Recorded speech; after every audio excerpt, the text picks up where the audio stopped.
어제 2월 달은 우리가 이제 직업에 대해서 말씀을 나누는데, 여러분의 일터가 최고의 선교제가 되고 행복하게 일하고 계셨죠?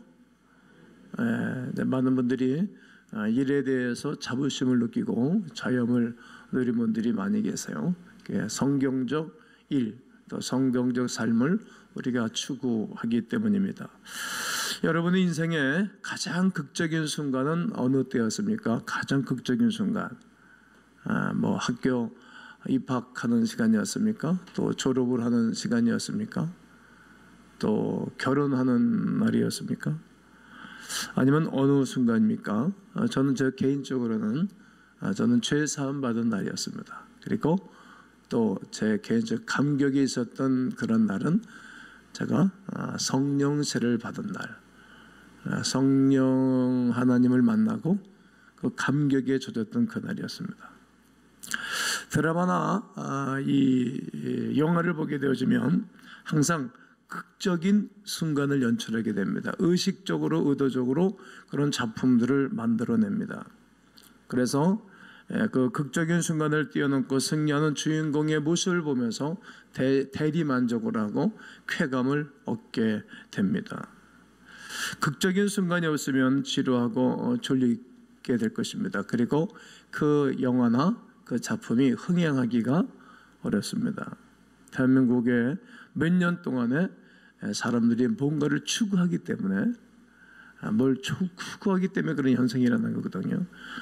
영화 관객을 뭐 100만, 뭐 1000만을 넘는 그런 막 놀라운 일들이 흥행을 했어요. 사람들이 힘들고 재미가 없다는 얘기예요. 거기에 대리만족, 실제적인 일이 아닌데도 실제적인 일로 생각하고 또 이렇게 흥행을 일으키는 것에 대해서 사람들이 이렇게 빨려가고 그런 것이죠. 즉 관객이 원하는 것은 일종의 짜릿한 쾌감입니다. 그래야 사람들이 갈 것 아니겠습니까? 한 번이라도 우리가 상상할 수 없는 이런 어떤 좋은 일들이 생기기를 원하지 않습니까? 복권이 당첨되면 집을 사고, 그리고 차를 사리라, 해외여행도 좀 해야지, 그리고 남는 돈 가지고 재투자를 해서 부동산도 투자를 하고 또 주식을 또 한번 해보면 어떨까, 뭐 이런 생각들을 많은 분들이 하고 있습니다. 저는 왜 이런 이야기를 하고 있는 것일까요? 누구나 극적인 순간을 맛보고 싶은 마음들이 있는 것입니다. 나는 여러분들에게 신앙의 극적인 순간을 맞이하고 신앙의 극적인 축복의 역사 있게 되기를 간절히 원합니다. 신앙의 성장과 성숙은 폭발적인 기대를 하셔야 됩니다. 그런 기대를 담은 3월 설교의 시리즈는 티핑 포인트입니다. 아마 여기 계신 분들께서도 생소한 것 같아 설명을 드리고 싶으면 이런 것입니다. 터닝 포인트라는 말은 여러분 많이 들으셨을 것입니다. 말 그대로 분기점, 전환점이라는 겁니다. 가끔 많은 분들의 간증을 들어보면 내 인생이 이렇게 살다가 예수님으로 말미암아 나의 터닝 포인트는 여기였었다, 이렇게 간증하고 말하는 분들을 여러분들이 많이 보셨을 것입니다. 우린 그것을 터닝 포인트라고 이야기합니다. 그런데 티핑 포인트는 비슷하면서도 차이가 있어요. 씨앗이 서서히 자라는 것을 여러분들 보셨을 것입니다. 그리고 꽃망울이 생깁니다. 그러다 어느 날 갑자기 꽃마을이 팍 터지면서 새롭게 변해되는 거 보셨지요?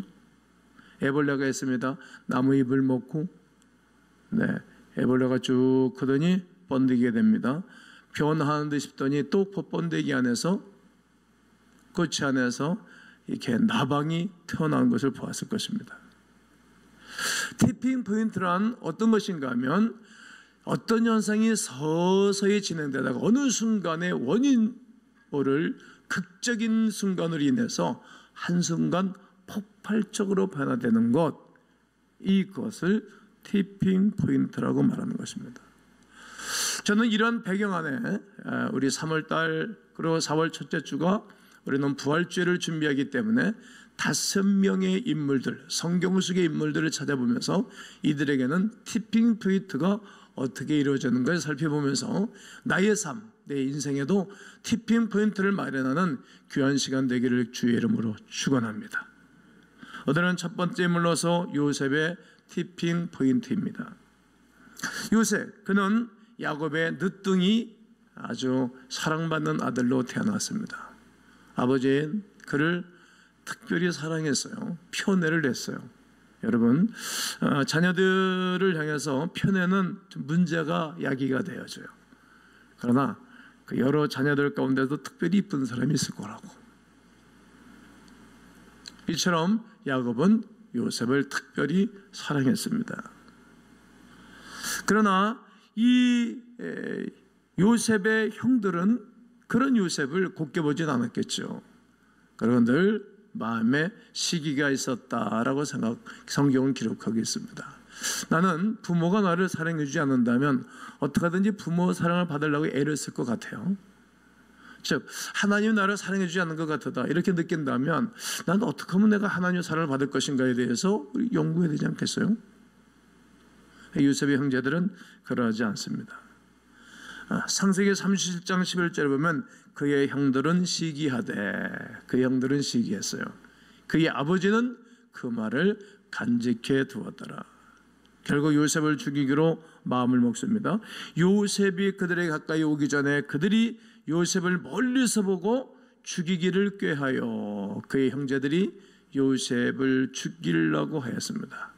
서로 말하기를 꿈꾸는 자가 오도다. 왜냐하면 그의 꿈꾼 이야기를 아버지한테 얘기했고 어머니한테 얘기했고 그의 꿈꾼 이야기를 그의 형제들에게 말했기 때문에 야, 우리가 그러면 저 요셉에게 가서 절한단 말이냐? 그래, 너 한번 꿈꿨다고 하는데 말씀 받았다고 하는데 어떻게 하는가 두고 보자. 우리가 너를 죽이겠다. 그런 가운데 최소한 가족의 정이 있어서인지 모르지만 야곱의 제일 큰 아들이 루벤인데 루벤이 이런 얘기를 하는 거야. 야, 우리가 한 권력이 그래도 이복 형제인데 저를 죽인들 무슨 유익이 있겠느냐. 그리고 그를 보호해주고 노예 상인에게 그를 은 몇십 명의 돈 몇 푼에 팔아먹게 됩니다. 그리고 그는 애굽의 친위대장 보드발의 집에 가서 그는 허드렛 일을 하기 시작하게 되어집니다. 얼마나 힘들었을까? 우리가 지방만 한 번 갔다 와도 힘든데 언어가 통하지 아니하고 문화가 통하지 아니하는 애굽에 가서 그가 하루아침에 졸지에 가정에서 일하는 집사가 됐으니 얼마나 힘들었을까를 생각해 봅니다. 요셉의 인생은 깊은 어둠 속으로 떨어지고 완전히 망가진 것처럼 보였습니다. 그래도 그는 보드발의 집에서 인정을 받습니다. 자기의 재반 업무를 성실히 감당하면서 그의 집안 주인에게 인정을 받습니다. 총무로 세움받아 잘 지내는 듯 하였습니다. 그러나 또 다른 위기가 찾아온 것입니다. 보드발의 아내가 그를 유혹할 때 그의 유혹에 넘어가지를 않고 바르게 정직하게 믿음으로 살아가게 되어집니다. 그 일로 인하여서 요셉은 보디발이 특별 관리를 하고 있는 감옥에 들어가게 됩니다. 이제는 더 이상 희망도 없어 보이지 않습니까? 일말의 기회도 사라져 버렸습니다. 아무리 감옥에서 인정받는데도 어차피 결국 자유가 없는 곳이기 때문입니다. 요셉은 그렇게 몇 년간 어두운 감옥에서 지내야 했습니다. 얼마나 힘든지 몰라요. 좋아졌다가 나빠졌다가 좋아졌다가 나빠졌다가 좋아졌다가 나빠졌다 하는 그러한 연속적인 반응이 그의 삶 가운데 일어났다는 말입니다. 요셉은 그렇게 몇 년간 감옥에 갇혀 있는 가운데 언제나 나는 감옥에서 나갈 것인가. 그러나 그 속에서도 감옥에서도 사람들이 모인 곳이기 때문에 일감이 있잖아요. 그는 열심히 감옥에서도 그가 일을 하게 되어집니다. 그러다 어느 날 바로의 신하 중에 떡 맡은 관원장과 술 맡은 관원장이 감옥에 오게 되어집니다. 그것도 요셉이 관리하고 있는 감옥입니다. 이제 자기 자리가 잡혀졌어요. 감옥에서도 열심히 일을 하고 있는데 그 사람들이 들어왔어요. 자기들이 꿈을 꿨다 합니다. 그게 꿈냉이 도대체 뭐요? 그랬더니 이런 꿈이었어요. 꿈 얘기를 다 듣고 난 다음에 꿈 해몽을 하게 되어집니다. 떡 맡은 관원장 당신은 죽을 것이고, 그리고 술 맡은 관원장 당신은 복직을 하게 될 겁니다. 그 꿈을 해몽하고 난 다음에 한 사람은 그의 꿈을 해몽한 그대로 죽임을 당하고, 술 맡은 관원장은 복직을 해서 다시 바로의 궁에 들어가서 바로를 수중들게 되어집니다. 그때 요셉이 부탁한 것이 있습니다. 당신이 복직하게 된 나를 꼭 기억해 주시오. 나는 죄가 없이 누명을 쓰고 이것에 일하게 되어지는데 나의 얘기를 꼭 해달라고. 그러나 이 이야기를 잊어먹었어요. 여러분, 사람은 내가 좋아지면 다른 사람 보지를 않아. 다른 사람들의 이야기가 들려지지가 않는 것입니다. 이렇게 2년이 지나간 어느 날이었습니다. 바로 왕이 꿈을 꿨는데 자기가 꿈을 꿨지만 해몽을 할 수가 없어요. 자기의 술객들과 자기의 모든 고급 공무원들을 다 불러놔 놓고 그의 꿈 얘기를 하나 해몽해 줄 사람이 없어요. 그때 술 맡은 관원장이 요셉을 기억해냅니다. 다 하나님이 하신 일들입니다. 창세기 41장 8절 그리고 11절과 13절을 내가 부지런히 읽어드릴 테니까 한번 보십시오. 아침에 그의 마음이 번민하여 사람을 보내어 애굽의 점술가와 현인들을 모두 불러 그들에게 그의 꿈을 말하였으나 그것을 바로에게 해석하는 자가 없었더라. 이제 여러분이 읽습니다. 시작. 나와 그가 하룻밤에 꿈을 꾼 중 자기 뜻이 있는 꿈이라. 그것에 친위대장에 종된 히브리 청년이 우리와 함께 있기로 우리가 그에게 말하며 그가 우리의 꿈을 풀되 그 꿈대로 각 사람에게 해석하더니 그 해석한 대로 되어 나는 복직하고 그는 매달렸나이다. 요셉은 곧바로 왕 앞에 불러갑니다. 그리고 7배 풍년과 7배 흉년에 대해서 그 모든 꿈 해몽을 하게 됩니다. 해몽으로 그치지 않고 어떻게 나라를 경영해야 될 것을 지혜롭게 왕 앞에 쫙 설명을 합니다. 준비된 하나님의 사람이고 하나님이 주시는 은혜의 사람입니다. 바로가 그의 모든 신하에게 아주 좋게 여겼다. 아주 좋게 여겼다. 이렇게 41장 30절을 말하는 것입니다.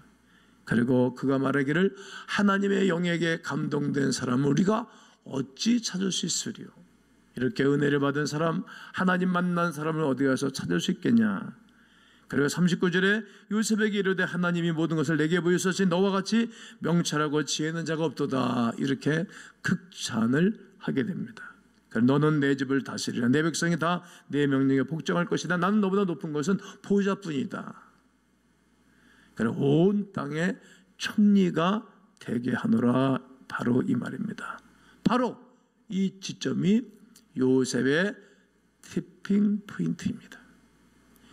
그 전까지 얼마나 고생하고, 그 전까지 얼마나 어렵고, 그 전까지 얼마나 눈물을 많이 흘렸는지 몰라요. 때에 하나님이 그를 터치하시는 거예요. 여러분, 인생은 이런 날이 있을 것을 바라보고 주님 바라보고 승리하는 것입니다. 이것이 신앙생활입니다. 지나간 날들 여러분 어렵고 힘든 날 왜 없었겠어요? 홀로 밤잠을 지새운 날은 왜 없었겠어요? 그럼 철회 기도해 보신 적이 있으십니까? 저는 기도 제목 어려운 일들 때문에 밤을 새워서 작전 기도하고 철회 기도해 본 적이 많습니다. 또 금식을 하면서 기대해 본 적도 많습니다. 그런데 끝까지 여기까지 딱 거기서 주님이 꽃을 팍 피우듯이 열매를 맺듯이 꼭 지점이 있는 거예요. 형들의 질투로 노예로 팔려갔던 요셉, 유혹을 이겨낸 결과로 어두컴컴한 감옥살이를 시작했던 요셉. 그러나 아무런 상황 속에서도 늘 하나님과 동행했던 요셉을 바로 왕은 좋게 여긴 거예요. 하나님이 그것을 바라보시는 거예요. 고난과 어려움을 어떻게 견뎌내고 있는가, 믿음으로 사는가, 이것을 저울질해 버티셨던 것입니다. 하나님과 동행했던 요셉은 바로 왕을 만남으로, 어느 한 인물을 만남으로 그의 삶이 완전히 변화되는 거예요. 티핑 포인트는 한순간 폭발적으로 변하는 것이지만 갑자기 아무런 이유 없이 변하는 것은 아닙니다. 큰 권위가 호수에 유유히 헤엄치는 것 같지만 밑에는 열심히 물갈퀴 짓을 하는 거예요. 갑자기 어느 날 아무런 것도 안 했는데 이루어진 것이 아니라는 말이옵시다. 물이 95도까지 서서히 뜨거워지다가 100도가 되면 푹 끓으면서 기체로 변하는 것처럼 이렇게 계속 온도를 높여줘야 된다는 말입니다. 노예요 수감자였던 요셉의 삶도 완전히 변화할 수 있었던 원인이 있었습니다. 말씀을 찾아보도록 하겠습니다. 창세기 39장 2절로 3절과 21절 23절입니다. 여호와께서 요셉과 함께 하심으로. 아멘입니까? 여호와께서 요셉과 함께 하심으로.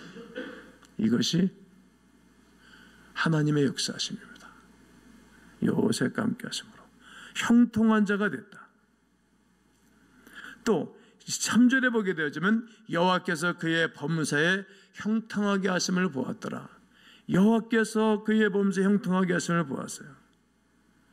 또 21절에 여호와께서 요셉과 함께 하시고 그에게 인자를 더하사 간수장에게 간수장의 은혜를 받게 하시매. 간수장에게도 하나님 은혜를 받게 하셔서 누구 때문에? 요셉 때문에 그런 거예요. 사람 때문에 말이죠. 또 23절에 보면 여호와께서 그를 범사에 형통하게 하셨더라. 하나님 보시기엔 너무 요셉이 좋았죠. 믿음으로 살아가는 그의 모습 때문에 말이죠. 그의 인생을 막 살았으면 하나님 함께 할 이유가 없겠죠. 회개만 시킬 것이고 채찍을 들고 가셨겠죠. 몽둥이를 들고 가셨겠죠. 그러나 그가 믿음으로 살아가는 그의 모습을 바라보고 하나님 늘 함께 하셨던 것입니다. 창세기 41장 38절 39절에 보면 바로가 신하들에게 말하는 것입니다. 이렇게 하나님의 영에 감동된 사람을 우리가 어찌 찾을 수 있으리요? 하나님의 영에 감동된 사람을 찾을 수 없다. 또 39절 요셉에게 이르되 하나님이 모든 것을 내게 보이셨으니 너와 같이 명철하고 지혜 있는 자가 없다. 내가 수없는 사람들을 만나도 너처럼 명철하고 지혜 있는 자는 만나본 적이 없다라고 평하는 것입니다. 무엇입니까? 요셉은 어떤 환경에 처했던지 늘 하나님과 동행했던 사람입니다. 어디를 가나 말이죠. 뭐 집에서만이 아니라 교회에서만이 아니라 늘 직장에 가나 누구를 만나든지 간에 하나님과 동행했던 사람입니다. 요셉이 얼마나 하나님과 친밀한 관계를 갖기를 위하여 애썼을까? 눈물 나올 정도로 그의 삶이 아름답습니다. 자신의 상황에 절망하고 포기했다면 하나님과 동행할 수 없었을 것입니다. 감사는 하나님 우리에게 주시는 축복이기 때문입니다. 감사할 수 있는 상황에 감사하는 것은 누군 못하겠습니까? 고마움을 표현할 수 있는 상황에 고마움을 표현하는 것은 누군 못하겠습니까? 감사할 수 없는 상황 가운데서도 감사할 수 있게 하시는 하나님의 축복이 진정한 축복입니다. 아멘이십니까? 어려울 때 감사하는 거예요. 요셉은 해몽하며 바로에게 이야기합니다. 뭐라고 이야기하는 겁니까? 바로께서 꿈을 2번 겹쳐 꾸신 것은 하나님이 이 일을 정하셨습니다. 2번씩이나 꿈을 겹쳐 꾸신 것은 하나님이 이 일을 정하신 것입니다. 하나님이 속히 행하실 것입니다. 해몽의 능력이 자신에게 있는 것이 아니라 하나님께서 하심으로. 아멘입니까? 하나님이 함께 하심으로 하나님께서 허락하신 통찰력이라고 말하는 것입니다. 그러므로 사랑하는 성도 여러분, 늘 하나님을 바라보십시오. 하나님을 의지하시기 바랍니다. 하나님 주신 말씀을 붙잡는 것입니다. 하나님이 함께 하시기를 내가 원하는 것입니다. 하나님께서 요셉에게 주신 통찰력이 나는 여러분 모두에게도 주어질 줄로 확신합니다. 또 요셉에게는 아름다운 겸손함이 있었습니다. 하나님의 사람으로서 일을 잘 감당하다 보면 어느새 나도 모르게 내가 한다라고 생각해서 인간의 교만이 들어가지요. 하나님이 아니라 자신만 남을 때가 있어요. 내 자신이 남아있으니까 불편하지. 보는 사람도 불편하고 하나님도 어색해 하실 것입니다. 그러나 요셉은 보디발의 집에서 가정주부로 살면서도, 가정에서 살 때에도, 감옥에 들어가 살 때에도 그는 교만하지 않습니다. 주어진 상황에 자신의 임무를 그냥 말없이 묵묵히 나아갈 뿐입니다. 그런 요셉의 겸손은 바로야 대면할 때도 항상 그렇게 훈련됐기 때문에 그대로 드러나고 있습니다. 41장 16절을 보면 요셉이 바로에게 대답하여 이르되 내가 아니라 하나님께서. 내가 아니라 하나님께서. 한번 따라해 보실까요? 내가 아니라 하나님께서. 그렇습니다. 내가 아니라 하나님께서 편안한 대답을 하게 하실 겁니다. 또 25절에 요셉이 바로에게 아뢰되 바로의 꿈이 아니라 하나님이 그가 하실 일을, 바로의 당신의 꿈이 아니라 우리 하나님이 하실 일을 당신에게, 바로 왕 당신에게 보이신 것입니다. 내가 한 것이 아니라 하나님이 하신 것이고, 당신이 아니라 하나님이 하실 일을 바로 왕 당신에게도 보여주신 것입니다. 그렇습니다. 요셉이 결코 자기 자신을 드러내지 않고 있는 것을 우리는 꼭 생각을 하셔야 됩니다. 하나님이 하셨고 하나님이 하시며 앞으로도 하나님이 하실 것입니다. 다시 해보세요. 하나님이 하셨고 하나님이 하시며 앞으로도 하나님이 하실 것입니다. 그렇습니다. 귀한 겸손의 고백은 성도를 성숙한 신앙인들로 만들어 가는 것입니다. 하나님께서 그런 요셉을 내려두실 리가 없겠죠. 하나님께서 그런 이들을, 요셉을 방관할 리가 없으시겠죠. 요셉에게 티핑 포인트를 주신 것입니다. 변화의 축복의 시간을 주신 것입니다. 나이 30에 그가 애굽의 그 큰 나라의 총리로 오르게 하시는 것입니다. 일개 시브리의 노예였던 그가 겨우 30살에 바로의 인장 반지를 받습니다. 바로의 실질적인 대변인, 바로 옆에 다른 사람들이 있었지만 실질적인 대변인, 실세가 됐다는 것입니다. 애국 전국을 다스리는 총리가 된 것입니다. 성도 여러분, 저는 오늘 말씀을 다 드렸습니다. 지난달에 이어서 말씀이 계속 이어질 것입니다. 여러분 직장에서도 여러분들이 실세가 되기를 주의 이름으로 축원합니다. 아멘이십니까? 그리고 교회에서도 하나님이 여러분들을 세우기를 주의 이름으로 축원합니다.